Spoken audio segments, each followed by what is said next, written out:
Hey everyone, let me know when you are logged in and if you can hear me all right. Let's see.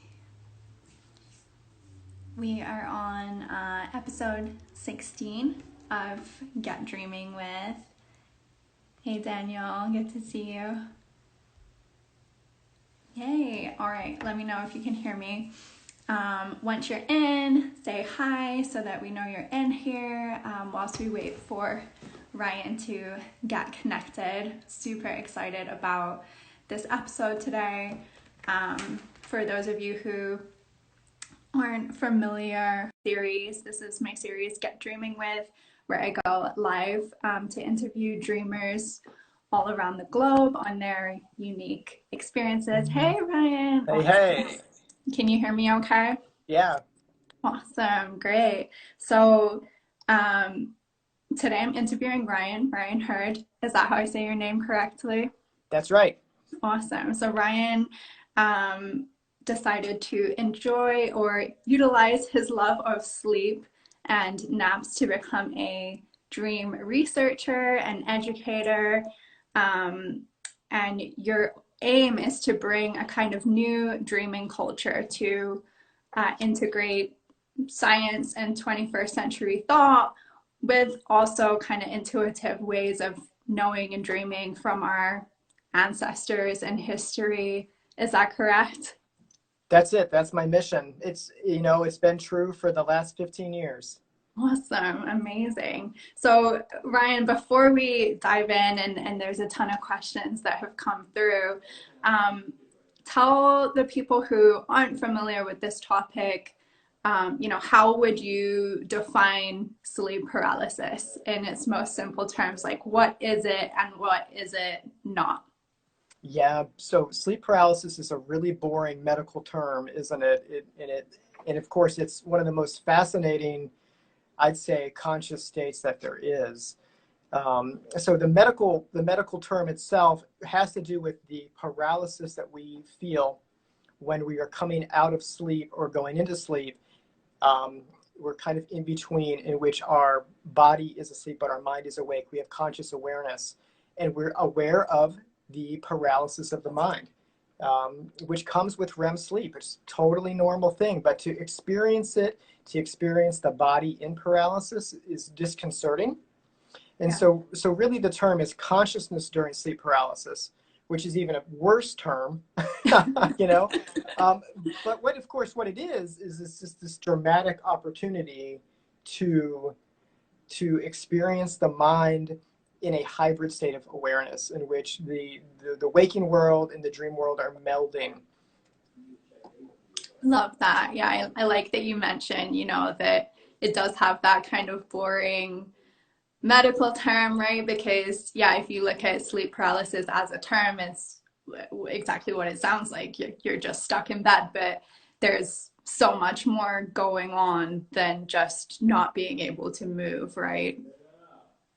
I mean, and that's it. I mean, this is where it gets mythological and it gets archetypal, is that we experience in sleep paralysis, I would call it an encounter. Um, and it's not all the time or even most of the time, but these are the times that I think we see in folklore, we see in stories. It's a horror movie, plot line.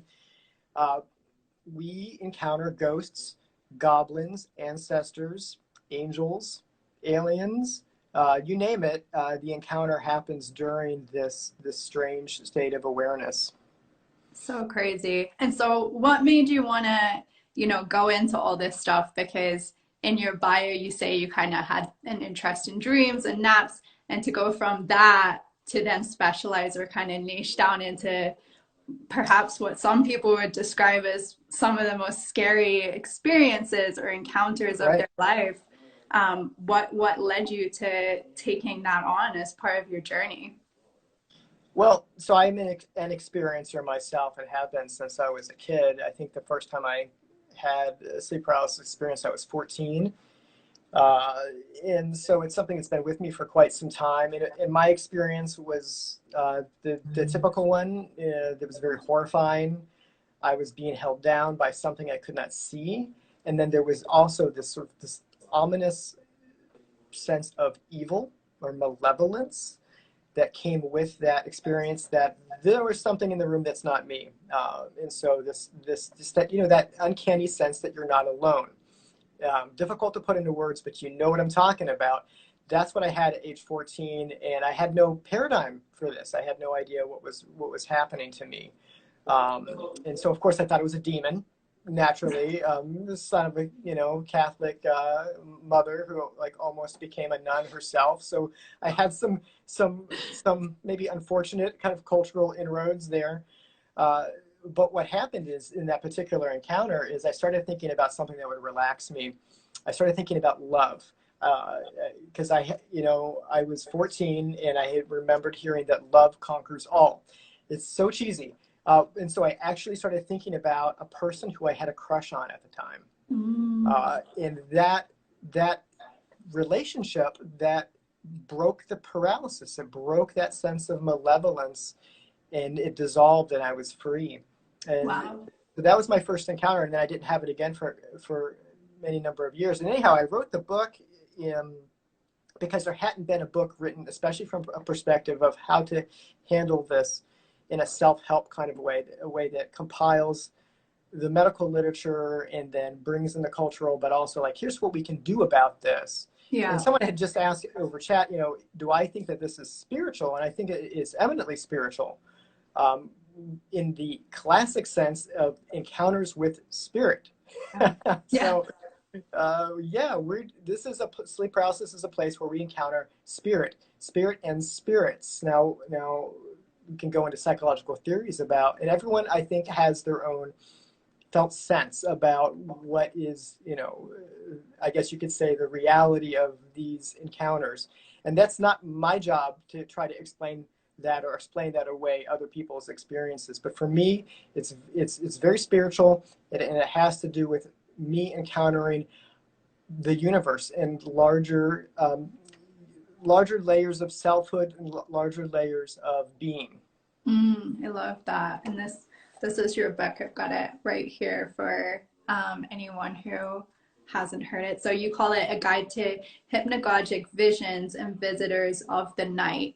And I wanted to ask you about that because obviously for me, I niche down in lucid dreaming, and there's a lot of people who confuse that term, like, what is a lucid dream? Is it just a vivid dream, right? So what's really the difference with just hypnagogic visions and the actual experience of sleep paralysis? Like, is there a difference between those things or when they occur?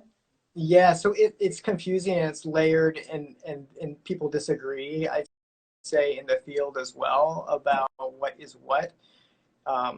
The sleep paralysis itself is the feeling of immobility. Gotcha. But the fun part of sleep paralysis is moving beyond that feeling of immobility and towards the visionary, towards the dreaming aspects of it. And part of that is realizing, oh, I'm safe right now. This is a biological thing that has to do with my muscles essentially being offline.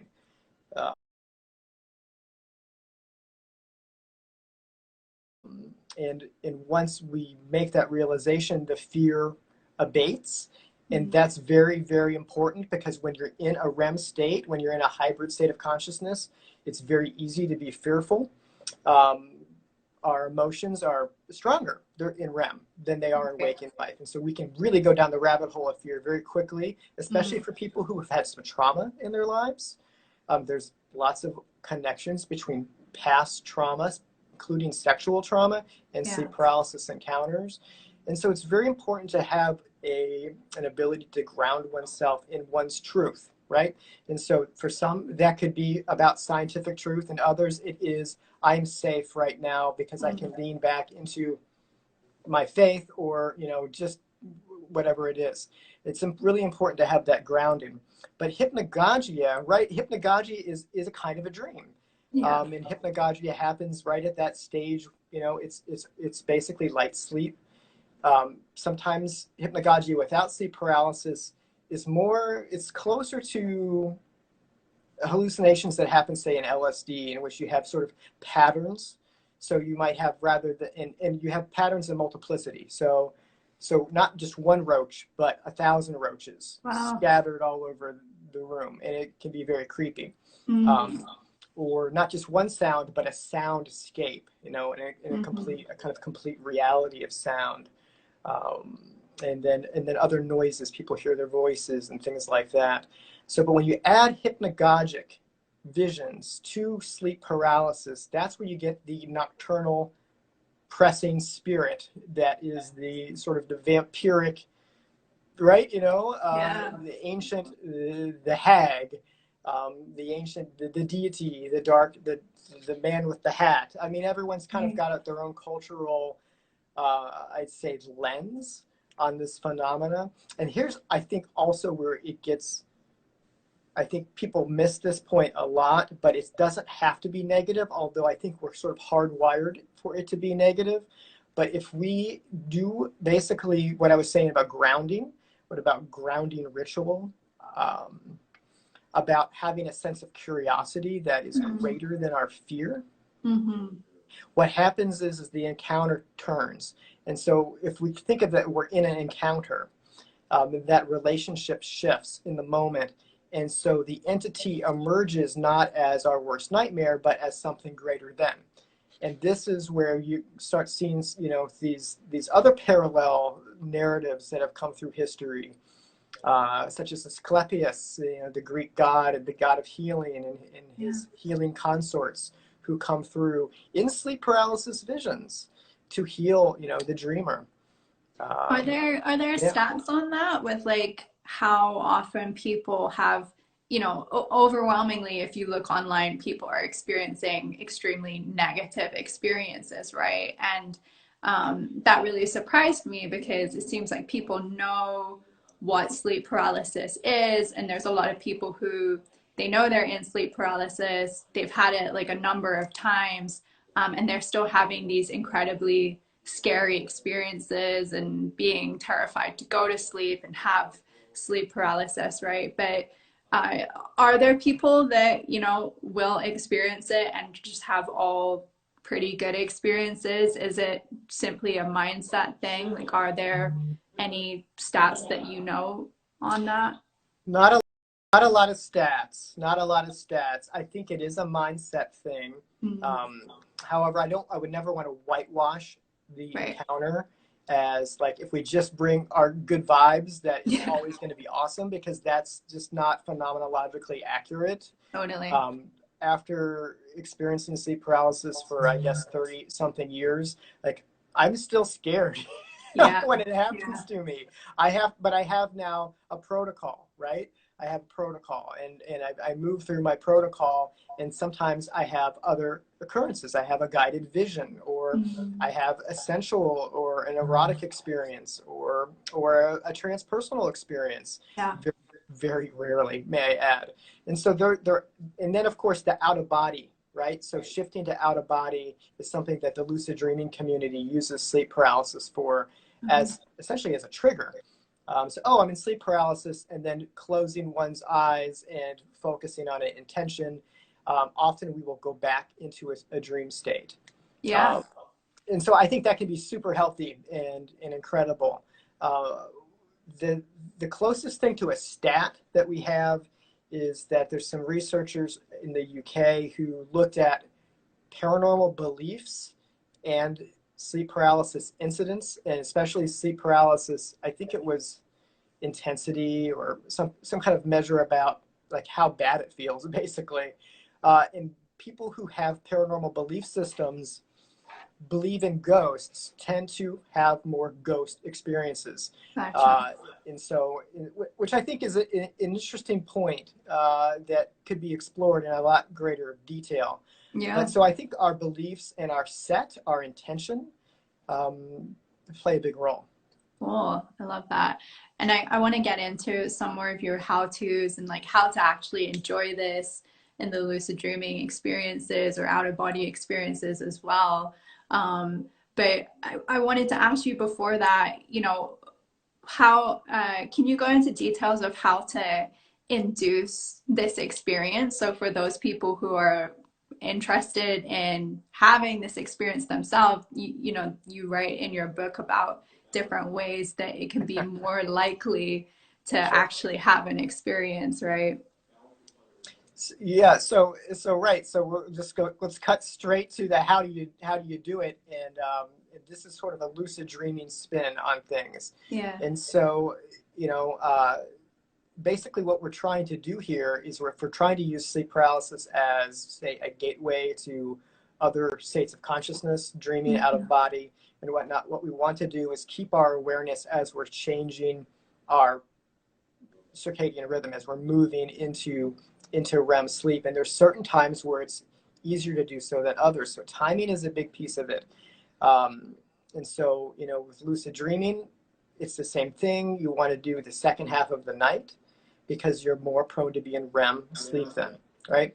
And so I think a modified wake back to bed works pretty well in this sense. So when you essentially go to sleep, wake up after maybe 5 hours or so, depending on how much sleep you get. You want to have most of your deep sleep behind you. Stay up for an hour. Do some high intensity reading. Read about the dreamscapes. Read something that kind of awakens and rekindles the joyous and the energetic and the passionate in you, right? And then go back to rest and to sleep. And sleep on your back. We know sleeping on your back triggers sleep paralysis for people who are prone to have it, pun intended, right? So it's like you've got to be, maybe have your head a little elevated, makes a difference for some people. And then essentially it's just about quietly waiting and drifting, and with that continuous, am I awake, am I asleep? And for some people it comes, and for others it doesn't. And I think it's just there's a piece there that it's easier for some than others. I think people who are lighter sleepers in general, or like chronotype, is that they have a lot of awakenings in the middle of the night. I think that they have an easier time with these kind of things. Yeah. Galantamine could play a role because it strengthens REM. And it also seems to strengthen the part of the brain that brings in metacognition. And so, you know, galantamine is safe. It's not legal in the UK, but it's legal in the States as a supplement. It's a natural derivative, so that can also be it. But yeah, that's it. And so just like in lucid dreaming, it's about intention, and then noticing when the paralysis occurs, which can feel different for different people. Some people experience it like a constriction, like there's like a snake being wrapped around them.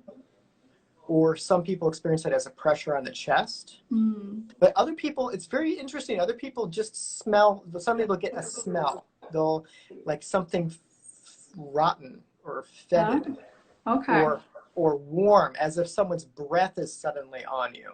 Like the air can change. And so that's a hint that you're in a hypnagogic, in a liminal state. And that's time to shift the intention towards, ooh, I'm feeling some fear. Well, I'm safe, right? I'm safe. Here's my protocol. Yeah, how do I get safe? Some people say a prayer. Some people remind themselves of their existential reality, whatever it is. And then what's my intention? I want to have an out of body. And then there's just specific things that people do for out of body experience, such as trying to do a sit up. Yeah.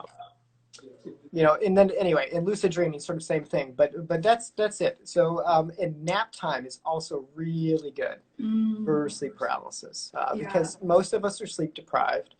And so when we do nap, we tend to just boom straight into REM because we're REM deprived, selectively REM deprived. And so a nap on your back, maybe in a lazy boy recliner, is a good way to try it too.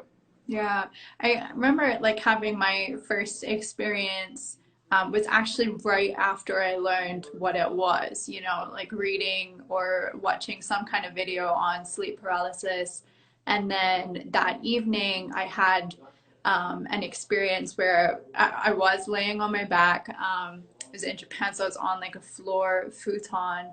And I just had the experience of, like you said, a presence being in the room.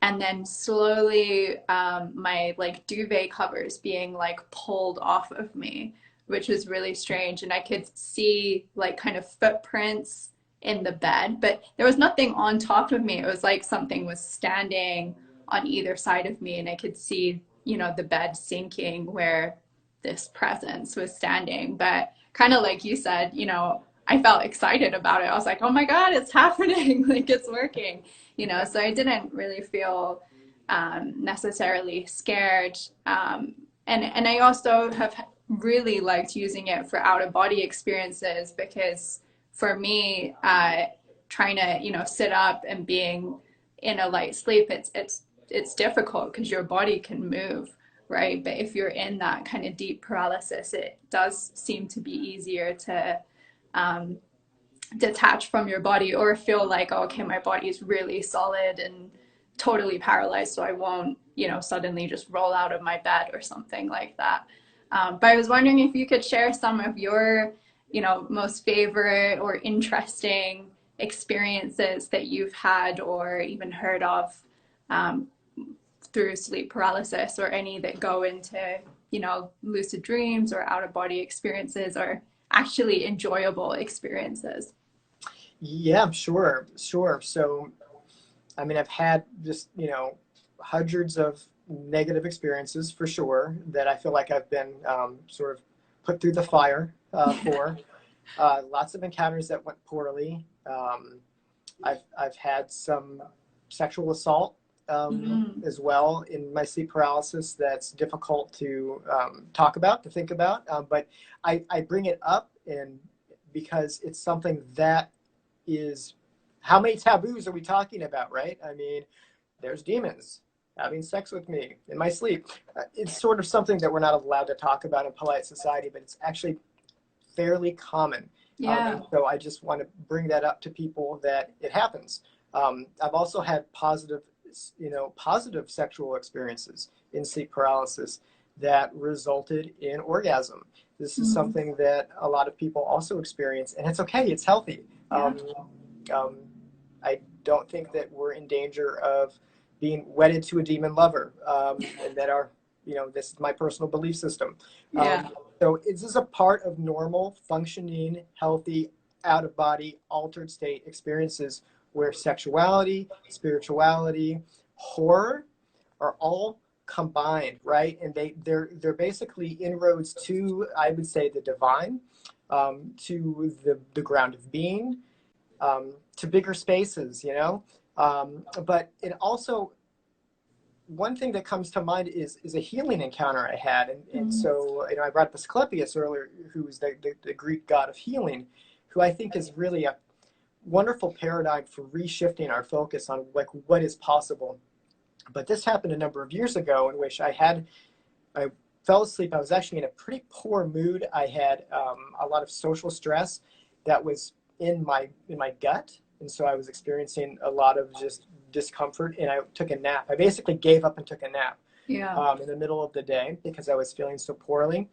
And I experienced sleep paralysis. I experienced something in the room with me. And of course, I felt all my all my negative thoughts and negative intentions. Oh, it's something here to get me. Oh, no, it's not. Protocol. Yeah. And what is this? And being curious, being hopeful.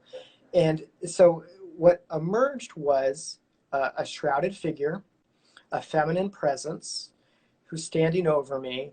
And then suddenly I felt gravity rotate 180 degrees. And so I had been sleeping on my stomach. Oh, wow. In real life, right? In waking consensual reality. And then gravity flipped over. And so I was now on my back. And I felt the presence stayed where the presence was. And I felt hands pressed onto me.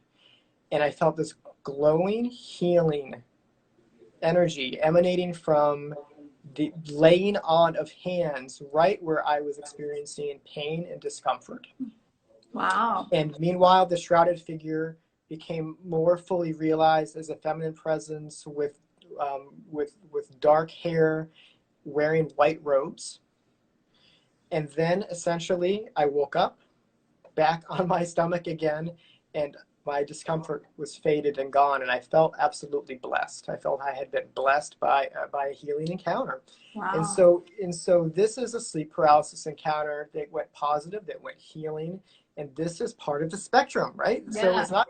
And again, I'm not trying to whitewash how horrific and how traumatizing it can sometimes be, but this is what makes it such a fascinating state of consciousness for me.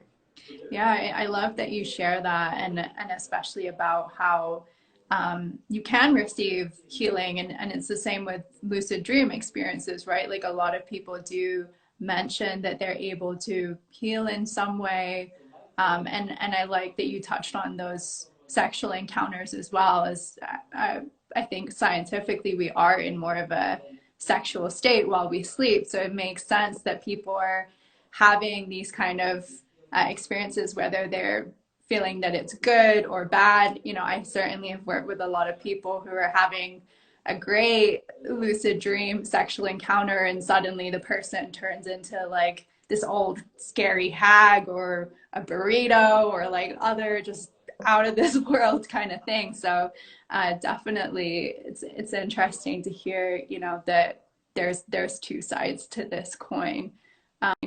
Um, you also mentioned, right, that this was like a Greek uh, healer. What are the experiences you touch on in your book that, you know, you looked at sleep paralysis in all different cultures, and what comes up and how there are different visitors, right? So could you share some of those for people who aren't aware of it, you know, in different cultures, or what kind of visitations that we can have? Yeah, so the cultural variability uh, is so fascinating, and so number one, people experience sleep paralysis all over the world, and some parts of it are remarkably similar. And so there is often in the early stage of, say, an incubus in which you never see an entity, Yeah. that is pretty much a cross-cultural phenomenon. And so probably it's neurobiological in origin. Uh, and but then when we get into the visual, right, and when it becomes more of the intruder, and so we've got someone standing over us, or someone actually throttling us, or the hag and that kind of thing. That's where the cultural variability comes in, you know, the cultural lens. And so I think that these experiences have, I would call it a feedback loop with culture. Mm. It's not derived from culture; it's derived from experience. It's derived from the neurobiology, and at the same time, we have, some of us have more than others, these our cultural lenses. And so, what happens when you don't have a cultural lens? I mean, and that's, you know, supposedly the case in the United States. Huh. Is that many people don't know what sleep paralysis is, don't have this idea of what the old hag is. Well, but what about alien abduction narratives? Mm. Not all of them, but many of them encompass sleep paralysis narratives. And so I'd say that we do have actually a narrative in the States for this, and it is that of the. So in other places, I think David Huffer did some early research in the 70s, maybe the early 80s, up in Newfoundland, up in Canada, where there's also not a cultural knowledge of sleep paralysis, but they do have folklore around this old hag, Okay. right? So a crone, you know, a crone-like figure Yeah. uh, that molests people and sits on them and whatnot.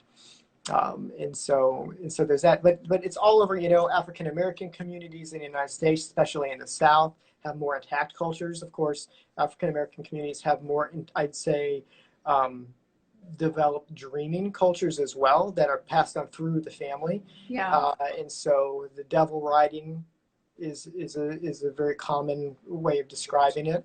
The devil on your back, something like that. Um, and then, you know, go all through South America, and you've got variations that are kind of Catholic twinged, you know, that have to do with the devil on your back, or you know, the Japan has its own tradition of ghost oppression, you know. Wow. Yeah, it's really interesting to hear of the similarities and some of the differences. And I guess there's a lot of, religious influence with that as well. Online, if you look online, there's an overwhelming amount of people saying, just call out to Jesus or do a prayer, Right. these kinds of things. Do you have tips for getting out of sleep paralysis as well? Like a lot of people who maybe are having a terrifying experience or believe that the devil's on them or they want to say a prayer. One comment that came up earlier was Bella was saying, is that the experience where you can't use your voice? And I've definitely had that in sleep paralysis Right. where I can't even speak or it feels like your throat is being restricted, right? So what are the ways that if you really want to break out of it, you can? Like, it seems like prayer works well, but do you have any thoughts on that? For some people, prayer does, and I think it's easily remembered prayers, and particularly prayers of one's cultural background, right? And Mm-hmm. so, which is why it's always important to kind of do some work on yourself about your cultural background, your religious background, and reclaim what is still true, and move on from be able to make a line, make a cut between what can you let go of from your childhood, and not just throw the baby out with the bathwater when it comes to that stuff, because there's a lot of power in our childhood belief systems, because this is how we, through our upbringing, how we made a paradigm of reality, and when we're fearful we go back. Oh, I think your sound has cut out. Oh, I think it's Can you back see now. me? Okay, so the piece Yes. of the yeah, I had a call coming through. Sorry. So, Okay. so the other thing that is very important for breaking out of it is just comes back to the physical of trying to move one's fingers or toes works for a lot of people. Scrunching up your face can also be very effective. Okay. There's something about the REM paralysis that it's not as intense. I'm Mm. seeing someone saying that breathing pattern. Yeah. Yeah. Hold on one second. I'm having a power issue. Oh, no worries. Very strange. Okay. Yeah. So yeah, the breathing pattern. I think that's a really cool one. Although use the breath in a way that's calming, and I think that that's important too. But when we gasp for breath, that can feel even worse sometimes, and so it can feel like the process is getting stronger, and so we Mm. want to be careful with that. Gotcha. Have you noticed anything different, during the pandemic? Like, is there any increase or decrease in sleep paralysis or people having these experiences? I know there's definitely an increase in people being interested in dream work and, um, people are at home a lot more, so seemingly sleeping a lot more, right? Have you seen anything change through the pandemic at all? Uh, I have seen a pretty steady stream of sufferers come through my circles. I manage a Facebook group that has something like 20,000 or so members, and Yeah. it's kind of the same, it seems to me. I've asked a medical doctor on Twitter, have they noticed any more intakes, as sleep specialists in sleep paralysis? And they said no, I haven't. But I think that's pretty anecdotal. Mm. I would imagine that there is probably more awareness coming, and it might just take a while for us to catch up with that it's coming. Gotcha. But certainly the groups are very active on Facebook. A lot of people coming in and just having very little knowledge of what's happening and looking Mm. for support. And I think Yeah. that's one of the most important things that we can do. You know, for number one, education is hey, this is number one. You're not haunted. You know what I mean? You can talk about this here, and you're not alone. I mean, in the sense that you have a community, and we can discuss this, and so that's super important with sleep paralysis, especially for young people. Absolutely. Yeah, I can, like you said, there are enough taboo topics. Like if you have a scary experience and then you feel like it's the devil or an alien encounter or a vampire, I can imagine that it's very tough for people to just suddenly bring that up to a friend, right? But knowing that there are these communities on Facebook or thousands of people, experiencing something similar is always a little bit more reassuring for sure. It's Um, helpful, but of course yeah. the groups also are constantly in a battle of science versus spirits. I mean, it's just never a never ending um, um, dualism, which I just keep trying to tell people, hey, you can actually, we can, be scientifically literate and at the same time think about the matters of spirit at hand and talk about culture and talk about beliefs. And there's Definitely. not a dividing line there. Mhm. But What? I do have a hard line about telling folks that this is a normal neurobiological phenomena and that it's very helpful to start with that. Thank you, Ryan. Appreciate you doing that because yeah, from what I've seen on the groups, can definitely be a very heated debate, right? And that can be terrifying for people if they truly believe they're possessed by the devil or that kind of thing. What would you see in the future of sleep paralysis? Like, are there things that you're working on or experimenting with at the moment now that you're saying, you've been doing this for or experiencing this for the past at least 15 years? What are you working on, or what can we expect to see as new research in this field? Well, thank you. That's a really fun question. Uh, I've been enjoying working with liminal objects to Mm-hmm. help with grounding for sleep paralysis. And so that can be stones or medallions or talisman that basically, if we keep them by our bedside table and provide intentions for them, they show up for us in our times of need. So, which is interesting because it's difficult to say, remember your social security number when you're in a REM state because those memories are not retrievable. But saying, where's my guardian stone? We know where that is even when we're in sleep paralysis. And so that's why it's a liminal object, is it transverses the world.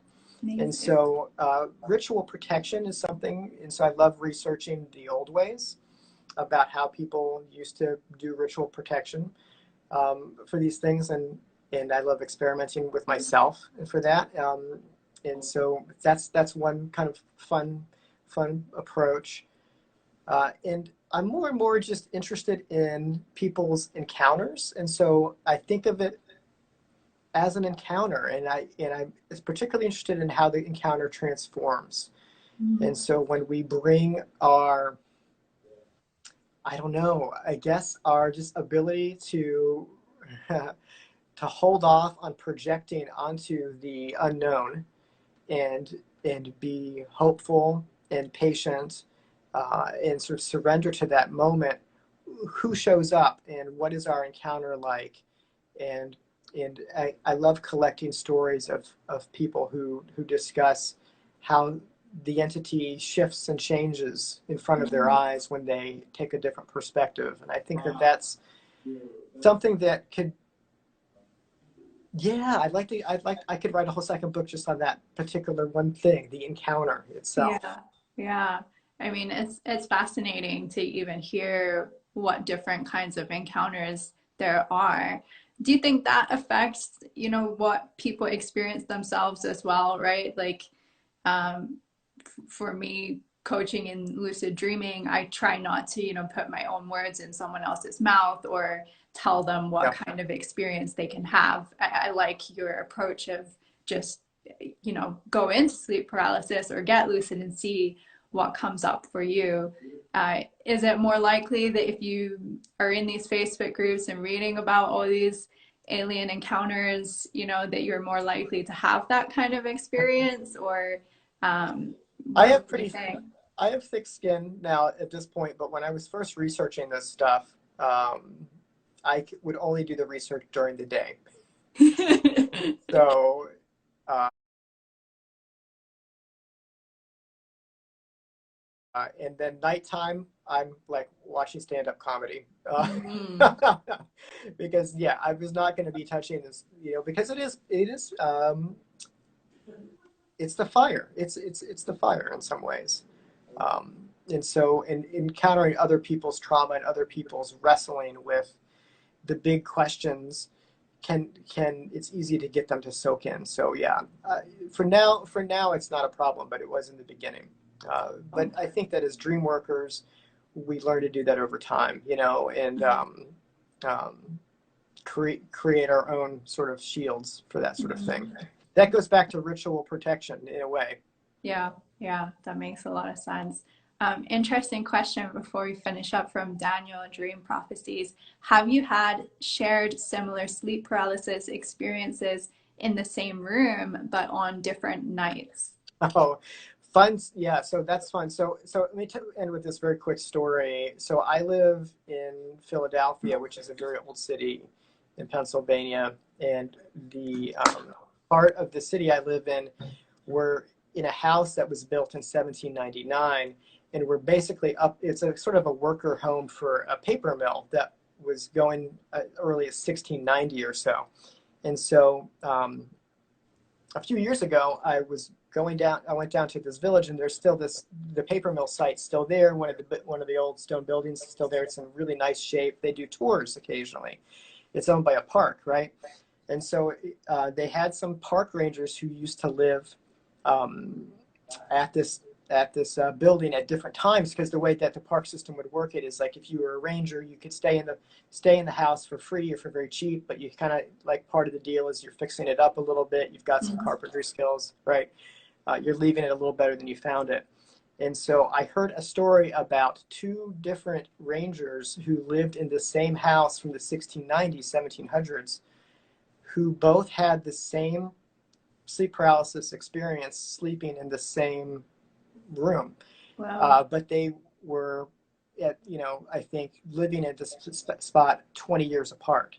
But the story itself is that they were in their bed, and they heard footsteps coming up the stairs of the house, and they heard the door open to the bedroom, and then they felt someone sit next to them on the mattress, where you feel the mattress sink down. Right. So two rangers shared this story, that they both experienced this, and now they're like fast friends. So a good connection through a scary experience. Well, that's another good pro, I guess. Be interesting yeah, I would love if you made a book on all the different experiences people have. It's so interesting to hear them. Uh, Before we finish up, is there anything that we haven't touched on so far in this conversation that you feel like would be good to share?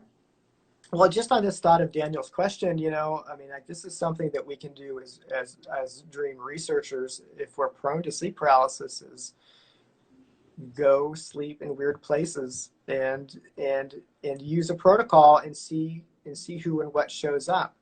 Yeah. And share notes, and we can do this, right? And Mhm. so a lot of historical houses have similar stories like this, and it really does open the mind to possibilities, I think, that go beyond sleeping dreams, that have to do with the nature of reality, the nature of time and space, and and life itself. And so sleep paralysis, I see, as a window into some of these larger mysteries. Yeah. And I don't feel like I have the answers to those, but I try to keep the conversation going. So, Yeah, so guys, go sleep in some scary places so we can get Ryan a second book out. It's for the better of the education and research in this field.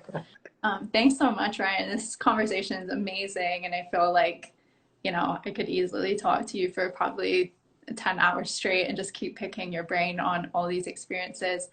People who yeah. want to share things with you, I know you have a website where you collect sleep paralysis experiences, right? Or, where can people contact you, find you? What's these Facebook groups So and the communities? easiest way to contact me is through dreamstudies.org, which is sort of my main blog. Yeah. And then I've got my own talismans for sale at lucidtalisman.com.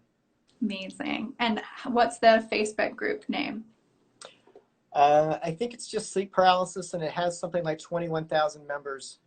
It's the big one.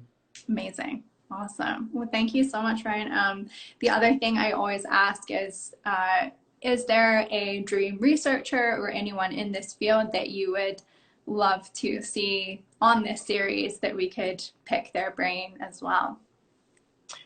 Well, Eric Wargo just is about to release a book on prophetic dreaming. PhD anthropologist, I think, out of North Carolina. You might want to look him up.